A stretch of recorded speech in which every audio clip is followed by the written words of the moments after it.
প্রবাসের কর্মব্যস্ত জীবনে এক টুকরো বাংলাদেশ। মালদ্বীপের নীল জলরাশির তীরে জমে উঠেছিল প্রবাসী বাংলাদেশিদের এক মিলন মেলা। মালদ্বীপ প্রতিনিধি মোহাম্মদ মাহমুদুলের পাঠানো ভিডিও ও তথ্যে দেখুন বিস্তারিত প্রতিবেদন। প্রবাসের কর্মব্যস্ত জীবনে এক টুকরো বাংলাদেশ। নীল জলরাশির দেশ মালদ্বীপে বসেছিল প্রবাসী বাংলাদেশিদের এক মিলন মেলা। পবিত্র মাহে রমজান উপলক্ষে রাজধানী মালেতে এক জমকালো ইফতার মাহফিলের আয়োজন করে বাংলাদেশ ব্যবসায়িক প্রতিষ্ঠান ঢাকা ট্রেডার্স ও টপ ট্রেডিং প্রাইভেট লিমিটেড। গেল শুক্রবার ৬ মার্চ মালে শহরের সাগরপাড়ের মনোরম রেনুজুয়ার পার্কে আয়োজিত এই অনুষ্ঠানে প্রধান অতিথি হিসাবে উপস্থিত ছিলেন মালদ্বীপে নিযুক্ত বাংলাদেশের high commissioner doctor Nazmul Islam. বিশেষ অতিথি ছিলেন হাই কমিশনের শ্রম কাউন্সিলর সোহেল পারভেজ।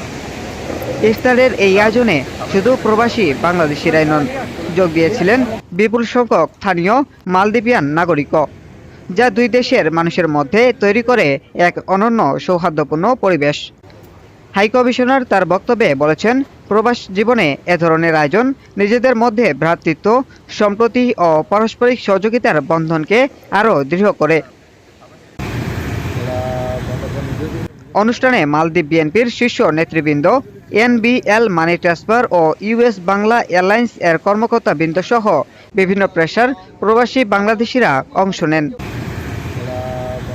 চিকিৎসক, প্রকৌশলী, ব্যবসায়ী ও সাংবাদিকদের উপস্থিতিতে রনুজিয়ার পার্ক যেন হয়ে ওঠে প্রবাসীদের এক মিলন মেলা। আয়োজনের মধ্যমণি Dhaka ট্রেডার্সের managing director Mohammad Babul Hossain প্রতিটি টেবিলে ঘুরে অতিথিদের সঙ্গে কুশল বিনিময় করেন। তিনি দেশ ও প্রবাসীদের কল্যাণে নিজেকে নিয়োজিত রাখার প্রতিশ্রুতি দিয়ে সবার সাথে দোয়া প্রার্থনা করেছে। ইফতারের আগে হাফেজ মাসুম বিল্লার পরিচালনায় বিশেষ দোয়া ও মোনাজাত করা হয়।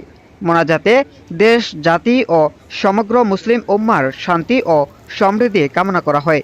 সর্বশেষে বিদেশের মাটিতে দেশের স্বাদ আর ভ্রাতৃত্বের এক পশলা আনন্দ নিয়ে ঘরে ফেরেন প্রবাসী বাংলাদেশিরা। ধরনের প্রোগ্রাম যেন করতে পারি, এজন্য আমি সবার কাছে দোয়া চাই।